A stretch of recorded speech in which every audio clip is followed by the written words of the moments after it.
Hello everyone, welcome back to Mom's miracles.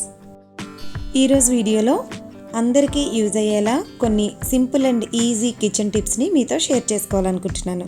జనరల్గా అందరూ dish washer లిక్విడ్ని అంటే ఇలా ప్యాకెట్స్లో కానీ లేదా బాటిల్స్లో కానీ తెచ్చుకుంటూ ఉంటారు కదా. ఒక్కొక్కసారి అవి మనం పాత్రలు కడిగేటప్పుడు కొంచెం ఎక్కువగా పడింది అనుకోండి, అది వేస్ట్ అయిపోతూ ఉంటుంది కదా. సో అలా అవ్వకుండా ఉండడం కోసం నేను యూజ్ చేసిన ఇలా షాంపూ బాటిల్స్ని కానీ లేదంటే ఇప్పుడు హ్యాండ్ వాష్కి మనం యూజ్ చేసే ఇలాంటి లిక్విడ్ బాటిల్స్ని యూజ్ చేస్తున్నాను. ఒక గిన్నెలో ఇలా ఒక హాఫ్ బాటిల్ వాటర్ని తీసుకుని దానిలో ఒక 4 to 5 టేబుల్ స్పూన్స్ వరకు ఈ లిక్విడ్ని ఇలా మిక్స్ చేసుకుంటున్నాను. అంటే డిష్ వాషర్ కొంచెం థిక్గా ఉంటుంది కదండి, సో కొంచెం డైల్యూట్ చేసి దాన్ని ఈ బాటిల్లో స్టోర్ చేసుకుంటున్నాను. సో దట్ మనకి ప్రతిసారి కూడా ఎక్కువ లిక్విడ్ వేస్ట్ అయ్యే ప్రాబ్లం లేకుండా ఇలా మనం ముందుగానే దాన్ని డైల్యూట్ చేసి పెట్టుకుంటే పాత్రల్ని వాష్ చేసుకునేటప్పుడు కొంచెం లిక్విడ్ని మనం సేవ్ చేసుకోగలుగుతాం కదా.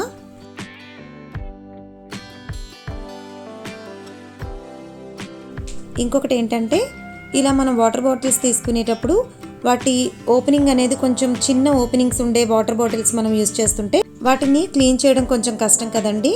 సో ఇక్కడ నేను ఒక చిన్న టిప్ షేర్ చేయాలనుకుంటున్నాను. దానిలోనికి ఇలా కొద్దిగా బియ్యాన్ని వేసుకున్నాను. దీనిలోనికి మనకి డైలీ యూజ్ చేసే వెనిగర్ ఉంటుంది కదా, వెనిగర్ని కొద్దిగా ఒక 2 స్పూన్స్ వరకు కొద్దిగా కొంచెం వేసుకుని కొద్దిగా వాటర్ కూడా వేసుకుని బాగా షేక్ చేసుకోవాలన్నమాట. సో దట్ మనకి వాటర్ బాటిల్స్ అడుగున కొంచెం మనకి డర్టీగా ఉన్నా సరే, అంటే ఒక లేయర్ లాగా వచ్చేస్తూ ఉంటుంది కదండి, కొంచెం జిగురుగా అనిపిస్తూ ఉంటుంది మనం చేతితో టచ్ చేస్తూ ఉంటే. లోపల కూడా మనకి ఒక బ్యాడ్ స్మెల్ రాకుండా చాలా నీట్గా క్లీన్ అయిపోతుందండి. సో ఇలా చేయడం వల్ల చాలా ఈజీగా లోపలంతా కూడా మనం బాటిల్ని క్లీన్ చేసుకోవచ్చు. దీన్ని నార్మల్ వాటర్తో ఒక 2-3 సార్లు బాగా రిన్స్ చేసుకుంటే వాటర్ బాటిల్ లోపలంతా కూడా చాలా క్లీన్ అయిపోతుంది. కొద్దిగా లిక్విడ్ డిష్ వాషర్ని యూజ్ చేసి బయట అంతా కూడా మనం ఇలా వాష్ చేసుకుంటే బాటిల్స్ అనేవి చాలా ఈజీగా క్లీన్ అయిపోతాయి అన్నమాట. అంటే బ్రష్తో పని లేకుండా, ఒక్కొక్కసారి మనం బ్రష్ యూజ్ చేసినా కూడా అంత నీట్గా అవ్వండి. ఇలా మనకి ఈ టిప్ ఫాలో అయితే గనక బాటిల్ అంతా కూడా చాలా నీట్గా అవుతుంది, ఎటువంటి బ్యాడ్ స్మెల్ లేకుండా ఉంటుంది. మీరు ఇంకా కావాలనుకుంటే కొద్దిగా హాట్ వాటర్ వేసుకుని ఒక్కసారి వాష్ చేసుకుంటే ఇంకా నీట్గా వస్తుందన్నమాట. అంతేనండి, బాటిల్స్ని క్లీన్ చేయడానికి నేను యూజ్ చేసే ఈ టిప్ మీకు నచ్చింది అనుకుంటున్నాను. నచ్చితే తప్పకుండా ఒక లైక్ చేస్తారు కదా. నెక్స్ట్ ఏంటంటే మనం ఏదైనా ఆయిల్ స్పిలేజెస్ కానీ లేదా ప్లాట్ఫామ్ పైన ఏదైనా డర్టీగా ఉన్నప్పుడు ఇలా టిష్యూస్తో క్లీన్ చేస్తూ ఉంటాం కదా.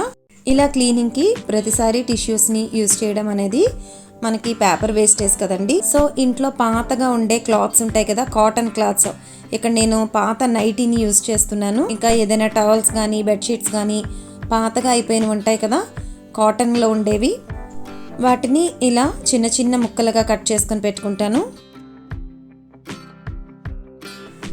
సో దట్ ఒక్కొక్కసారి ఇలా క్లీన్ చేసేటప్పుడు ఒక చిన్న పీస్ని యూజ్ చేస్తే సరిపోతుంది కదండి. మనకి మరీ ఎక్కువగా ఆయిలీగా కొంచెం డర్టీగా ఉంటే ఆ పీస్ని మనం పడేయచ్చు, లేదా కొంచెమే యూజ్ చేస్తే కనుక ఒక్కసారి కొంచెం లిక్విడ్ డిష్ వాషర్లో వేసి మనం వాష్ చేసుకొని మళ్ళీ యూజ్ చేసుకోవచ్చు కదా. అంతేకాకుండా మనం దోశలు వేసినప్పుడు కూడా టిష్యూస్ని నేనైతే యూజ్ చేస్తానండి. ఇలా మనకి టిష్యూస్తో కనుక మొత్తం క్లీన్ చేస్తే దోశ పని అనేది చాలా క్లీన్గా అవుతుంది కదా, పైన ఉన్న డస్ట్ అంతా కూడా క్లియర్ అయిపోతుంది, చూస్తున్నారు కదా. సో దీనికోసం కూడా నేను టిష్యూస్ని యూజ్ చేయకూడదు అనుకున్నాను. సో దట్ ఇలా క్లాత్ని యూజ్ చేస్తున్నాను. సో మనకి ఎక్కువగా డర్టీగా అనిపించినప్పుడు ఆ క్లాత్ని మనం యూజ్ చేసి పడేయచ్చు, లేదు అనుకుంటే మనం వాష్ చేసుకొని మళ్ళీ యూజ్ చేసుకోవచ్చు కదా. ఇలా అస్తమానం మనం టిష్యూస్ని కానీ లేదా ఆనియన్స్ని కానీ ఇలా దోశ పెనాన్ పైన మనం రబ్ చేస్తూ ఉంటాం కదా. సో అలా కాకుండా ఇలా క్లాత్ని యూజ్ చేసినట్లయితే మనకి చాలా యూజ్ అవుతుందన్నమాట. దోశలు కూడా చాలా క్రిస్పీగా అస్సలు అంటుకోకుండా వస్తాయండి. సో ఈ టిప్ మీకు నచ్చిందనే అనుకుంటున్నాను. వీటన్నిటినీ కూడా ఒక బాక్స్లో స్టోర్ చేసుకొని కిచెన్లో మనం పెట్టుకున్నట్లయితే ఎప్పుడంటే అప్పుడు కిచెన్ క్లీన్ చేసుకోవడానికి చాలా ఈజీగా యూజ్ అవుతాయి కదా. ఇంకొక టిప్ ఏంటంటే రెగ్యులర్గా అందరింట్లోనూ డైలీ మనం ఇలా మిక్సీ జార్స్ని ఏదో ఒక విషయానికి యూజ్ చేస్తూ ఉంటాం కదా. ఇలా ఏదైనా మనం పిండి రుబ్బడానికి కూడా యూజ్ చేస్తూ ఉంటాము. అది క్లీన్ చేసేటప్పుడు కొంచెం కష్టమవుతుంది కదండి, ఆ బ్లేడ్కి ఆ కార్నర్స్లో అంతా కూడా ఉండిపోయి మనం క్లీన్ చేసేటప్పుడు చాలా కష్టమవుతుంది. ఒకసారి డ్రై అయిపోతే ఇంకా కష్టమవుతుంది. సో దట్ ఆ ప్రాబ్లం లేకుండా మనం ఆ పిండి బ్యాటర్ని తీసుకున్న వెంటనే కొద్దిగా వాటర్ వేసి ఒక్కసారి మనం ఇలా మిక్సీ చేసుకుంటే మొత్తం అక్కడ కార్నర్లో బ్లేడ్స్కున్న మొత్తం పిండి అంతా కూడా వచ్చేస్తుంది. సో ఈజీగా మనం వాష్ చేసుకోవచ్చు అనమాట. చూస్తున్నారు కదా ఎంత ఈజీగా క్లీన్ అయిపోయిందో. తర్వాత మనం రెగ్యులర్గా ఎలా వాష్ చేసుకుంటామో అలా చేసుకుంటే సరిపోతుంది కదా. సో ఎప్పుడు కూడా బ్లేడ్లు స్ట్రక్ అవ్వడం కానీ అలాంటి ప్రాబ్లం అది రాదనమాట. ఇలా ఎప్పటికప్పుడు మనం క్లీన్ చేసుకున్నట్లయితే మనకి మిక్సీ జార్ అనేది ఎక్కువ లైఫ్ వస్తుంది. ఇంకొక టిప్ ఏంటంటే మనం మార్కెట్ నుంచి ఇలా స్పైసెస్ని కానీ ఏదంటే ఏమైనా మసాలాస్ని కానీ ఇలా ప్యాకింగ్లో తెచ్చుకుంటూ ఉంటాం కదా, వాటిని కొద్దిగా యూజ్ చేసి మళ్ళీ ఫ్రిడ్జ్లో స్టోర్ చేసుకుంటాము. సో నేనైతే ఏం చేస్తానంటే ఆ ప్యాకింగ్ అది ఓపెన్ చేసిన వెంటనే దాని ఎక్స్పైరీ డేట్ దానిపైన రాసుకుంటానమాట. సో అలా పెద్దగా మనం రాసుకున్నప్పుడు మనకి యూజ్ చేస్తున్నప్పుడే అర్థమవుతుంది ఇంకా ఎంత టైం ఉందనేది తెలుస్తుంది కదండి. దీనికోసం ఇక్కడ నేను పేపర్ టేప్ని యూజ్ చేశాను. సో పేపర్ టేప్ వల్ల మనం ఈజీగా పైన రాసుకోవచ్చు కదా. సో ఒక్కసారి యూజ్ చేసిన వాటిని ఓపెన్ చేసిన ఈ బాక్సెస్ని ఇలా టేప్తో కానీ లేదా రబ్బర్ బ్యాండ్తో కానీ ఇలా మనం టైఅప్ చేసుకుంటే ఎప్పుడు ఫ్రెష్గా ఉంటాయి.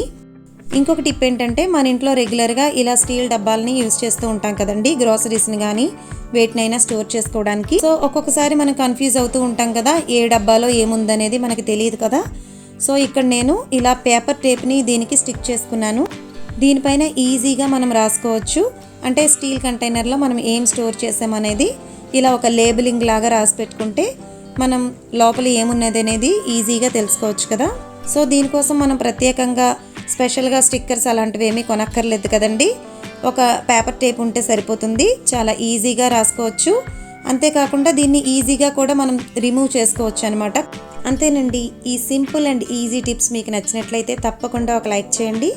ఈ వీడియోని మీ ఫ్రెండ్స్ అండ్ రిలేటివ్స్తో షేర్ చేయడం మాత్రం మర్చిపోకండి.